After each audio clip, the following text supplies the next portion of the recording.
चलिए देख लेते हैं कल मार्केट कैसे काम करेगा बैंक निफ्टी में। देखिए आज मार्केट ने एक अच्छा सा बाइंग मूव दिया, फिर यहाँ से सपोर्ट लेते हुए अच्छे से बायर्स को इनवाइट किया। अब हम मार्केट में समझ लेते हैं कल कैसे मूवमेंट कर सकता है। तो सबसे पहले समझेंगे स्टॉप लॉस कहाँ अवेलेबल है, कहाँ अवेलेबल नहीं है, क्योंकि डिसाइड उसी से होगा कि मार्केट में हम कैसे आगे काम कर सकते हैं। ये वाला पॉइंट ले लेते हैं। देखो, इसके ऊपर प्रीवियस डे हाई के ऊपर कोई अभी डायरेक्ट एसएल अवेलेबल है नहीं। प्रीवियस डे की क्लोजिंग पे बाइंग सेलर्स के दोनों के स्टॉप लॉस रहते हैं, बीटीएसडी वालों के। ये लेवल्स हमारे लिए इम्पोर्टेंट है। ये कल का हाई था और ये राउंड नंबर है। अब मार्केट खुलने के ऊपर डिपेंड करेगा। अगर मार्केट कहीं यहाँ से खुलते हुए ऐसे जाके बायर्स को इनवाइट करता है तो हम यहाँ पे एक पुट साइड की ट्रेड लेंगे, बीटीएसडी वालों को टारगेट बनाएंगे और इस राउंड नंबर्स को टच करते हुए या इस लेवल को टच करते हुए जा रहा है तो यहाँ से बायर्स को इन्वाइट कर रहा है, तो इतने पॉइंट का हमारे लिए एक टारगेट हो जाए डाउन साइड के लिए।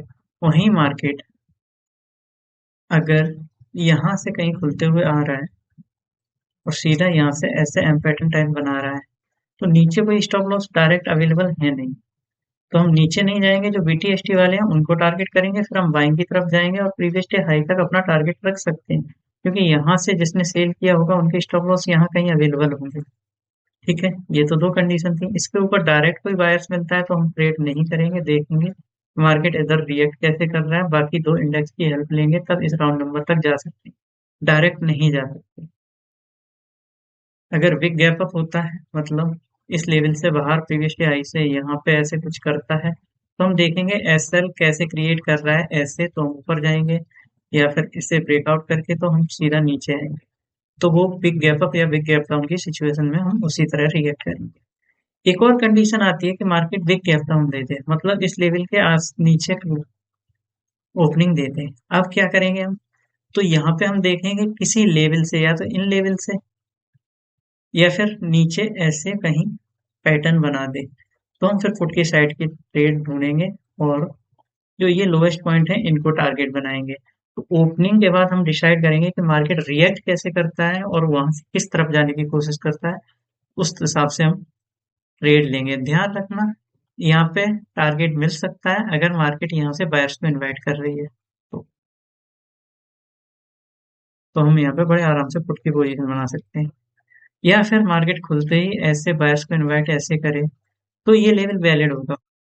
ऊपर निकल जाए तो ऊपर डायरेक्ट कोई स्टॉप लॉस है नहीं, तब भी हम नीचे की ट्रेड लेंगे, लेकिन देखेंगे रिटेलर्स कहाँ से इनवाइट हुए, बीटीएसटी वालों को टारगेट करना है या कुछ ज्यादा को। टारगेट पॉइंट देखना जरूरी होता है। तो ये बनेगी हमारी बैंक निफ्टी में ट्रेड।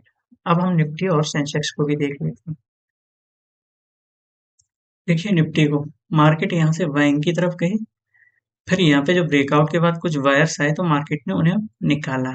उसके बाद यहाँ पे परफेक्ट फिफ्थ से सपोर्ट लेते हुए सीधा ऊपर गई है और मार्केट में आज भी वायर्स इन्वाइट हुए, क्योंकि ये कल का हाई था। अब मार्केट में हम काम कैसे कर सकते हैं, स्टॉप लॉस समझ लेते हैं। यहाँ पे दोनों तरफ के एसएल मिलेंगे। इस हाई के ऊपर कोई स्टॉप लॉस अवेलेबल नहीं है डायरेक्ट, यहाँ पे फिफ्थ के नीचे डायरेक्ट कोई एसएल अवेलेबल नहीं है। अब कंडीशन समझ लेते हैं। मार्केट ओपन हुई और यहीं से ऐसे करके बायर्स को इनवाइट करने लगी, तो हम पुट साइड की साइड जाएंगे और जहां से रिटेलर्स इनवाइट हुए इस लेवल से या प्रीवियस डे की क्लोजिंग से, वहां पे अपना टारगेट मानते हुए पुट साइड की ट्रेड बनाएंगे। जैसे यहाँ पे ट्रेड मिली तो हमें यहाँ पे 56 पॉइंट मिल जाएंगे, मैक्सिमम यहाँ पे 77 पॉइंट मिले। दूसरी चीज, मार्केट डायरेक्ट ओपन हो गई ऊपर, थोड़ा सा गैप अप यहाँ पे इसका ब्रेकआउट करते हुए सीधा बायर्स को इन्वाइट कर रही है। तब हम क्या करेंगे कि नीचे की तरफ ज्यादा कोई असर है नहीं, तो हम इस हाई तक देखेंगे कि हमें परफेक्ट पॉइंट मिल जाएंगे, वहां तक हम अपना टारगेट बनाते हुए ट्रेड करेंगे। मैक्सिमम जा सकते हैं, अगर सारे इंडेक्स हमारे फेवर में है तो प्रीवियस डे की क्लोजिंग तक हम टारगेट रखते हैं, मतलब हमें टारगेट पॉइंट देखने चाहिए। अगर कोई बड़ा गैप अप हो गया तो हम मार्केट को देखेंगे डब्ल्यू पैटर्न बना रही है या एम पैटर्न बना रही है, क्योंकि लेवल ऊपर बहुत दूर है, तो उसके अकॉर्डिंग मार्केट यहाँ पे किसे इन्वाइट कर रही है उस हिसाब से हम ट्रेड करने जाएंगे। ऊपर डायरेक्ट कोई एसएल अवेलेबल है नहीं, नीचे कोई डायरेक्ट एसएल अवेलेबल है नहीं। अब बात करते हैं, मार्केट गैप डाउन दे गई इस लेवल के नीचे, तो यहाँ पे डायरेक्ट कोई लेवल है नहीं। एक ये लेवल है तो मार्केट को देखेंगे इस लेवल को टच करते हुए रिटेलर्स को इनवाइट कर रही है या फिर यहाँ पे नीचे आके ऐसे बायर्स को इनवाइट कर रही है। अगर यहाँ पे पैटर्न बना के बायर्स को बुला रही है, कप एंड हैंडल डब्ल्यू गया, कोई भी पैटर्न बाइंग का बना रही है, तो उनके स्टॉप लॉस इस लो के आसपास आ जाएंगे। तो हम वहां पे ट्रेड करते हुए इस पैटर्न के लो को पहला टारगेट मानेंगे, या यहाँ तक हमें टारगेट पॉइंट दिख जाने चाहिए, तब हम ट्रेड करेंगे, और यहाँ पे मैक्सिमम हम अपना टारगेट रख सकते, मतलब यहाँ पे इतने पॉइंट तो दिखने चाहिए, 40 से 45 पॉइंट, जिससे हमें हमारा टारगेट बड़े आसानी से मिल जाए। तो हमने आपको सारी सिचुएशन बता दी, स्टॉप लॉस कहाँ पे है, कहाँ पे नहीं है, और मार्केट में कैसे ओपनिंग होने के बाद रिटेलर्स को इन्वाइट किया जाएगा, तब हम ट्रेड करेंगे। आगे सेंसेक्स को और देख लेते हैं। देखिए सेंसेक्स को, यहाँ से बायर्स इन्वाइट हुए, इस राउंड नंबर से फिर से सेलिंग आए, इनको मार्केट ने निकाल दिया और ऊपर कुछ देर होल्ड किया। अब यहाँ पे समझ लेते हैं मार्केट कैसे रिएक्ट कर सकते हैं, स्टॉप लॉस कहाँ पे अवेलेबल है। मार्केट में देखिए यहाँ से थोड़ी सी सेलिंग हुई है, इस हाई के ऊपर थोड़े बहुत आपको स्टॉप लॉस मिल सकते हैं, सिर्फ हाई के ऊपर, हाई से ज्यादा ऊपर कोई स्टॉप लॉस अवेलेबल नहीं है। हाई तक स्टॉप लॉस अवेलेबल है, बीटीएसटी पे यहाँ पे एसएल दोनों तरफ के होते हैं। नीचे ये एक लेवल है प्रीवियस डे हाई का, ये तीनों लेवल हमारे लिए बहुत ज्यादा जरूरी है, तीनों चारों। अब मार्केट रिएक्ट कैसे करता है, मार्केट यहाँ से खुले ऐसे, यहाँ से ऐसे बायर्स को इनवाइट करे तो हम यहाँ से एक फुट की ट्रेड लेंगे और यहाँ तक हम अपना टारगेट करते हैं। या फिर मार्केट फ्लैट ओपनिंग दे, यहाँ से बायर्स को इनवाइट कर ले, तब भी हम एक फुट की ट्रेड ले सकते हैं। मार्केट यहाँ से कहीं से भी रिटेलर्स को इनवाइट करे और बाइंग दिखाए तो हम फुट साइड की ट्रेड लेंगे। बस कंडीशन एक ही रहेगी कि जहां से हम ट्रेड ले रहे हैं वहां से हमें टारगेट पॉइंट हमारे दिखने चाहिए। अगर वहां पे टारगेट पॉइंट मिल रहे हैं तो हम फुट साइड की ट्रेड ले सकते हैं, ऊपर डायरेक्ट कोई ऐसा है नहीं। अब बात करते हैं डायरेक्ट अगर मार्केट में बाइंग की ट्रेड कैसे बन सकती है।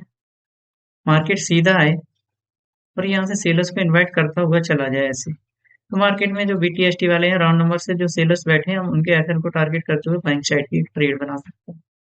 एक और कंडीशन आएगी कि मार्केट काफी गैप डाउन खुल जाए इस लेवल के नीचे, तो हम मार्केट में कोई पैटर्न बनेगा तो हम ऊपर साइड की ट्रेड लेंगे। मार्केट में देखेंगे रिटेलर्स कहाँ से इन्वाइट हो रहे हैं, बाकी दो इंडेक्स की हम हेल्प ले सकते हैं साथ में।